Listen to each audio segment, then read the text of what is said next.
Hey guys, what's up and welcome back to the channel. For those of you who are new here, hi, I'm Megan. You can call me Meg if you want to. And today's video is going to be the mid-year book freakout tag. Kind of crazy that we're already halfway through the year. I'm not going to think about it too much because then it'll be an existential crisis. Anyways, the first question for this is, what is the best book that I've read so far this year? This is honestly going to be a huge toss-up for me. I've read some really amazing books that I just loved so far this year.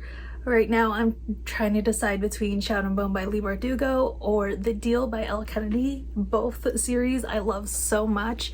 I think I'm leaning towards Shadow and Bone, which is a shock because I'm not usually a fantasy reader, but I absolutely love the Grishaverse and absolutely love that entire world that Leigh Bardugo created. So yeah, I'm gonna say Shadow and Bone. Shadow and Bone is about our main character Alina, whose home nation of Ravka has been in the throes of war for the last 100 years.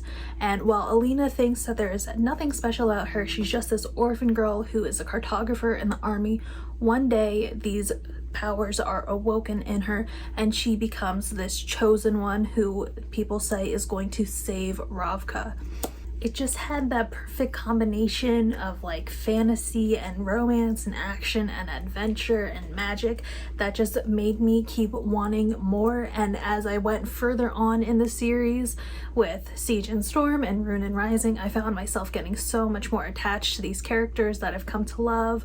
I mourned with them, I cried with them, I celebrated with them. It was just, oh, so good. I have 2 more books I think in the Grishaverse to read before I'm caught up with like how Leigh Bardugo is releasing things, and that would be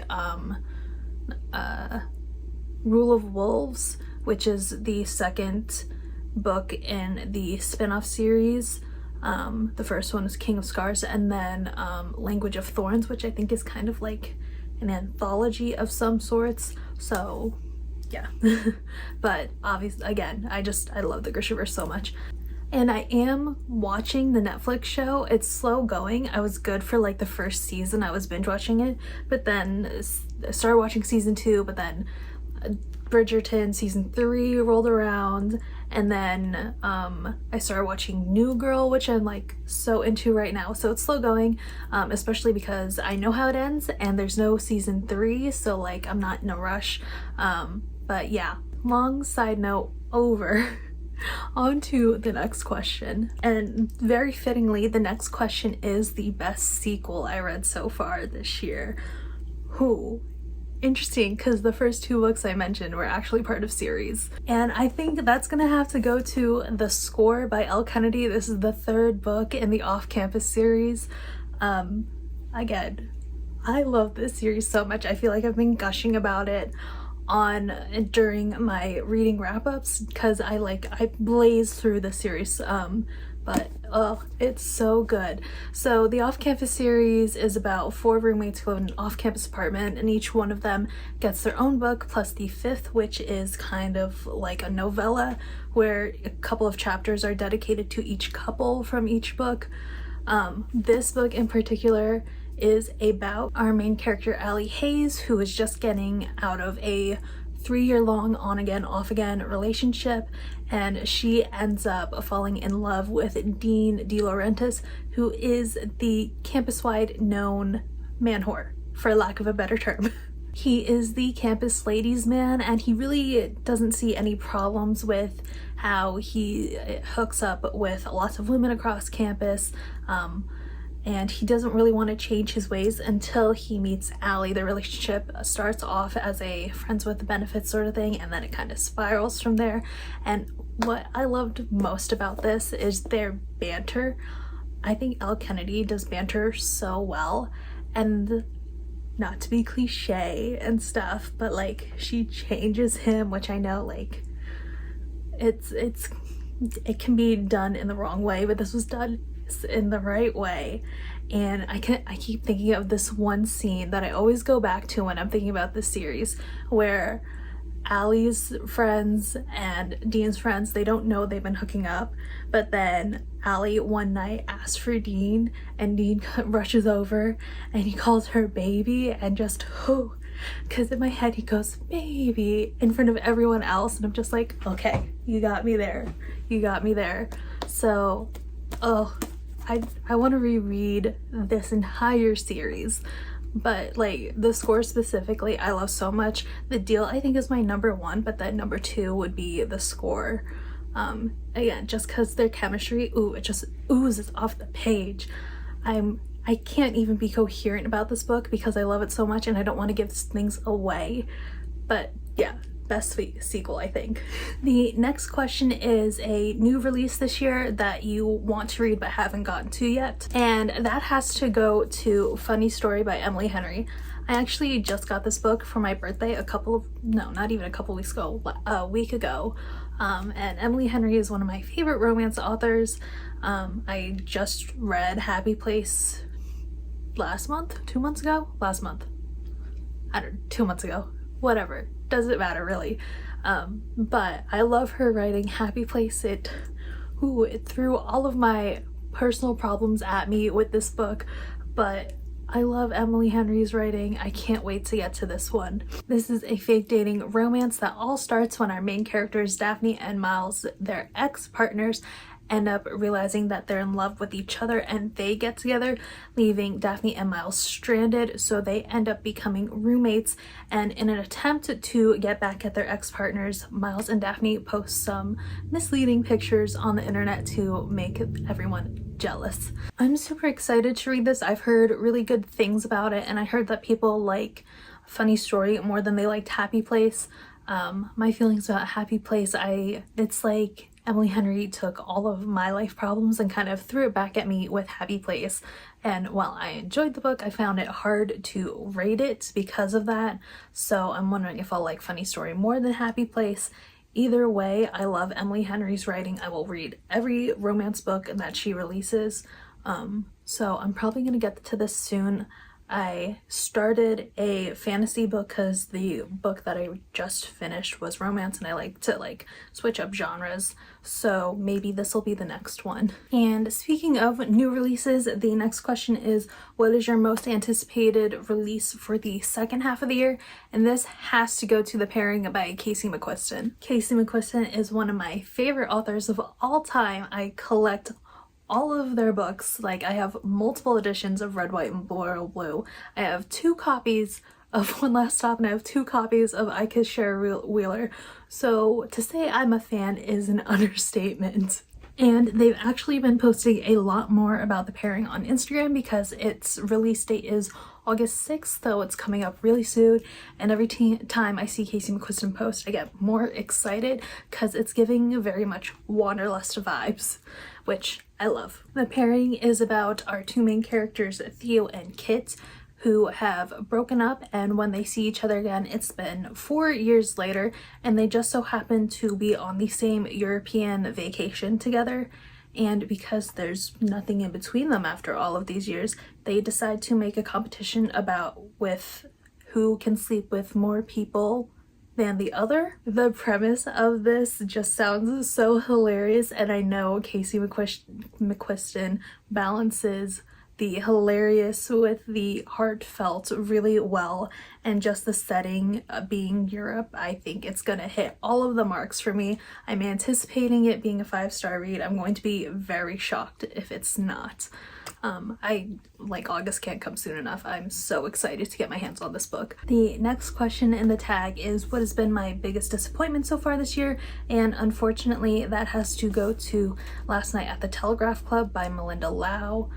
I had heard such good things about this book. I was anticipating it being a 5-star read for me, but it ended up just being a 3-star read, unfortunately. I think the reason why this was such a big disappointment to me is because I went into this thinking that it was primarily a romance novel, and I think it more leaned on the historical fiction side with like a romantic plot in it, because the romance, in my opinion, just fell flat. Our main character Lily and her love interest Kath, they're said to be each other's first loves, and I just wasn't buying that. I didn't think that there was enough substance to their relationship for it to be a first love. yes, Kath introduced Lily to all these new things, this new subculture, and helped Lily discover who she was and what her sexuality is, but I did not see the love between the two. I saw it more as like bonding over the shared thing that they had in common. Sorry to say, I wish I loved it more, obviously. And what I would have wanted to see more of, not just develop the romance between the two, is seeing the Telegraph Club more and the patrons in it, because that was my favorite part, and this whole found family that the patrons of the Telegraph Club had together. And on a more personal note, because this is obviously subjective to my reading taste and what resonates with me, but I thought there was going to be more quotes in this book and like more lyrical writing that would resonate with me, because I keep a book journal with quotes that I like from books that I read, to write down and like do pretty calligraphy and stuff. And I thought I was going to get to do this with Last Night at the Telegraph Club, and I didn't, and I really wanted to, but it just wasn't happening. That being said, I still think I'm gonna pick up the companion novel in this series, because that takes place, I think, in 2013. Alright, I checked Goodreads, and it says it takes place against the backdrop of the first major Supreme Court decisions legalizing gay marriage. So definitely the 2010s. Oh, by the way, the companion is called A Scatter of Light. So, we'll see if I like this more, because I'm gonna keep my expectations open going into this, and I think I won't be as disappointed because I know Malinda Lo's writing style better. The next question in the tag is what has been my biggest surprise so far this reading year, and I think if you've watched my videos from this past year, you're gonna know what I'm gonna say, but it has to be The Deal by Elle Kennedy, and again, this entire off-campus series. If I wasn't over at my friend's house needing a new book to read because I had finished mine, or did I even bring my own? I don't remember. But if I hadn't been at my friend's house looking for something to read and raiding her bookshelves and seeing this and remembering that Steph Boer had raved about the series, I don't know if I would ever have picked it up. Cause listen, I know the book talk girlies go ham for a hockey romance, for a sports romance in general, but I am a girl who is not into sports that much, so I was like, good for them. I'm glad they enjoy it. I'm gonna stick to reading what I know and what I love. Thank God I picked this up, because I'm hooked now. I want to read all the hockey romances. Well, not all, maybe, but definitely want to read the Prairie U series and whatever the spin-off series after Campus Diaries. That's it. I want to read the Campus Diaries series after that. I'm deeply entrenched into this world now, and it's so good.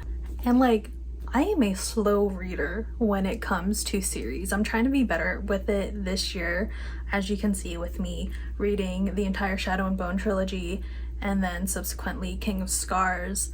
Right now I'm reading the second book in the Waterfire series, so I'm getting better at it, but I usually just stick to standalones. So the pace that I read this really says something about how much I loved it. I loved it so much, in fact, that I have 3 copies of The Deal sitting in my room right now. Hang on. Do you see this? This is insane. So obviously this one was my first copy of The Deal. I'm selling it on Pango Books, which my Pango bookstore is linked down below. No pressure to buy from there, but if you are interested in any of these books and you want to get them for a cheaper price than you would at Barnes & Noble, check out my Pango bookstore. So this is the original one that I had that I'm selling. And then the reason I am selling this one is because 3 out of the 5 books in my collection back there of the series had the blue painted edges, so of course I wanted to get the ones with the blue painted edges. So that's this one, which I'm keeping, obviously. book number 3, The Score, which I talked about before. It still does not have the blue painted edges. I'm still on the hunt for that. So there's that. And then this last one, my best friend actually got me a blind date with a book, like from an Etsy shop for my birthday, and she put down spicy romance, but obviously my friend didn't know what I was going to be gifted. So as soon as I tore the paper off the package and I saw the deal, I was like, Kylie, Kylie. And she's like, why, you read? I was like, yeah, what are the odds that the one blind date with a book that I've read? But the blind date with the book like package, it came with like book annotation ones, so I'm gonna keep this second copy that doesn't have the blue edges and annotate this book, because there's so many cute moments in the deal and like the entire series, honestly, that because I have a second one, I didn't spend my own money on this. I'm gonna annotate a book for the first time, because like I don't usually like writing in my books. I like that clean look, although I love the aesthetic of book annotations. They're so pretty. It's something about writing in a book scares me. Besides, like, I've written in my textbooks before, but those are textbooks. So we're gonna try book annotating and see how it goes. If I like doing that with this one, maybe I'll do it for some of my other favorite books, but we'll see about that. Maybe I'll make a video annotating the deal. Let me know in the comments if you want to see that, because I will definitely film that for you guys. But yeah, as you can see, I love this series. And then fittingly, the next question in the tag is my favorite new author or favorite new to me author. And again, I have to say Elle Kennedy. I'm holding up The Score right now. But again, I don't know what more I can say about Elle Kennedy's books, specifically the Off-Campus series, because I haven't read her other books yet that I just love. They're so good. Like, I don't know what else more I can say about them. I just love them so much. The banter, the friendships, the humor, so good. The fact that she referenced One Direction in the deal, like, fantastic. 5 stars all around. I will say, for Elle Kennedy's books specifically, the way I rate them on Goodreads and Storygraph, I've given them all 4 or 5 stars. My ratings there are based solely on enjoyment, but yeah, 5 stars, Elle Kennedy, you did so good. The next question is, who is my newest fictional crush? And honestly, I could choose any of the off-campus boys, and yes, that would be a solid answer.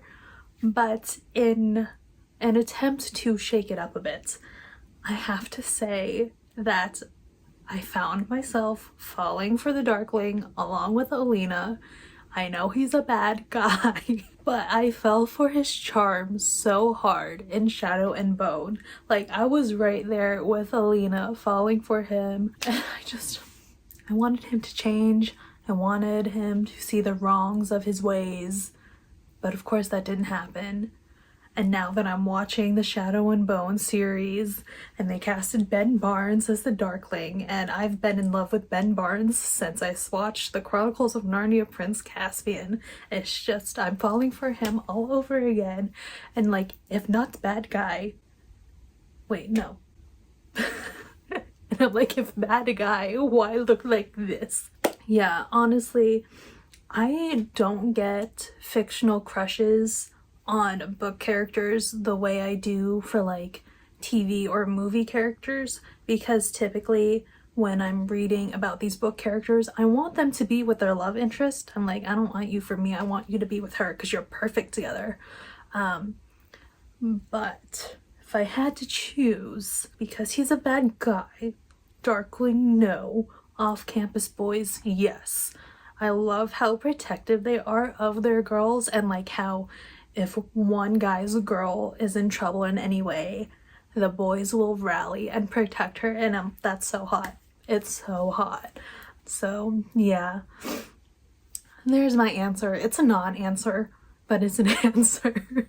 I think I said the same thing in last year's mid-year book freakout tag too. The next question is, who is my newest favorite character? and that is really hard to choose because we're getting some new books in here to talk about. Don't worry, I won't rant and rave about the same 2 series for this entire video, but I will say that Millie in My Favorite Half Nightstand by Christina Lauren, and then Harriet in Happy Place, these 2 characters I related to the most. I found a lot of myself reflected in them, so I don't know if that deems them being a favorite character, but they're definitely ones I related to the most. Maybe they're not favorite characters because I relate to them the most, but I feel myself leaning towards Hannah Wells from The Deal by Elle Kennedy. Again, I keep talking about this series. I love it. I liked her spunkiness and that she didn't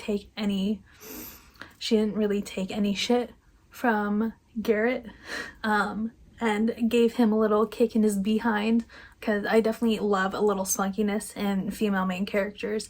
I loved that she was into One Direction, because same, and I loved that she was a music major, because also same. So again, I related to her a lot. So it's a toss-up between those 3, and maybe if you took all 3 of those characters and putting them into a little mixing bowl, you would come out with me. So in my own way, I am I'm trying to be the main character of my own story. That's what we're trying to do, right? The next question is, what is a book that made you cry? The first one that immediately pops into my head, although there's been a couple of books this year that have made me cry, the first one that I think of is Rune and Rising by Leigh Bardugo, the 3rd book in the Shadow and Bone trilogy.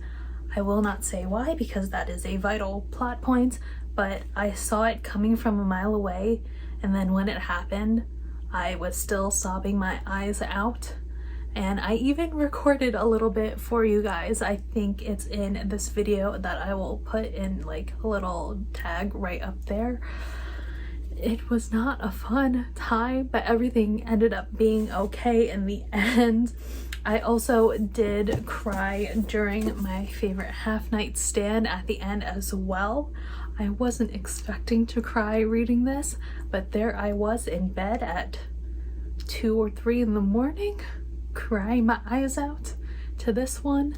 And then I think the other one that made me cry, although it was only a tear or 2, I wasn't like sobbing like I was with Rune and Rising, or even with My Favorite Half Nightstand. I think I cried more for that one, but that was Letters to the Lost by Brigid Kemmerer.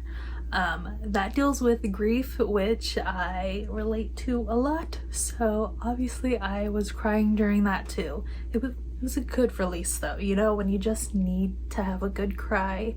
That's what that gave me. And on the flip side, we have, what is a book that made me happy? Can you guys guess?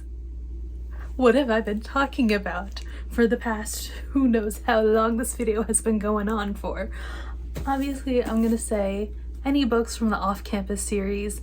They're hilarious. I'm not gonna say any more. And if I still haven't convinced you to read the Off-Campus series, then I don't know what else more I can say, honestly. And anything Christina Lauren, I find their books funny too. I think in particular with Christina Lauren, Josh and Hazel's Guide to Not Dating, that one was hilarious. Their dynamic was so funny. But yeah, I mean, I love romance books, so of course they're gonna make me happy. Our second to last question is, what is the most beautiful book you've bought so far this year or received? I have 2 answers to this. I bet you guys know what one of them is because I never shut up about it. I'm sorry, but I'm not sorry that I'm so repetitive in this, but that just shows how much I love it. It is my Blue Edges of the Off-Campus series. Unfortunately, book number 3 is out of the picture for this one, but they're so pretty, and I think it like makes sense with the hockey romances to have blue edges. They're so nice. The one thing that bothers me, which someone pointed out in a TikTok video that I made about trying to obtain all of the blue edged covers for this, is that the writing for book number 5, The Legacy, is not white like all of the rest. It is black. So that's slightly annoying. It doesn't bother me that much because it is still the same font. So unless I look at it and really focus on it, it doesn't bother me that much. The other book that I would say is the prettiest is I got the hardcover edition of King of Scars, and this cover is so pretty, but then when you take the book jacket off, which I do regularly when I read hardcover books because I cannot stand book jackets. I understand their purpose, but they're annoying when you're reading the book in your hand. Look how pretty this is. She is gorgeous. Excuse me. She's gorgeous. And if I was going to display my books without their book jackets, this would be front and center. Like, look at that gold. Oh, the foil, the crest. So good. And the final question in the mid-year book freakout tag is, what books do you need to read by the end of this year? Obviously Rule of Wolves and Language of Thorns, both by Leigh Bardugo, I want to finish reading so that I'm all caught up with the Grishaverse with how she's releasing things. I think there is a third Six of Crows book in the works, so I'm really excited about that, but I know she's been focusing on other books, writing other books and releasing other books outside of the Grishaverse, so I don't know when those are gonna be released. What else? Funny Story by Emily Henry, obviously I want to read before the year ends. Same thing with The Pairing by Casey McQuiston, definitely gonna read that before the year ends. It's honestly kind of hard for me to keep a running TBR list because I am such a mood reader. Like, if I just finish like a romance book, sometimes I'll want another romance book after it, but other times I'll want the complete opposite and go to like a fantasy. So that being said, I do want to try and finish reading all of Christina Lauren's backlist of books. I've gotten pretty far. I still need to read The Soulmate Equation and The Paradise Problem, which they just released. I haven't gotten that yet. And there was one other one that they did. What was it called? The True Love Experiment. That's the other one that I don't have and need to read. I was waiting for that one to come out in paperback because all the ones I have are in paperback from them.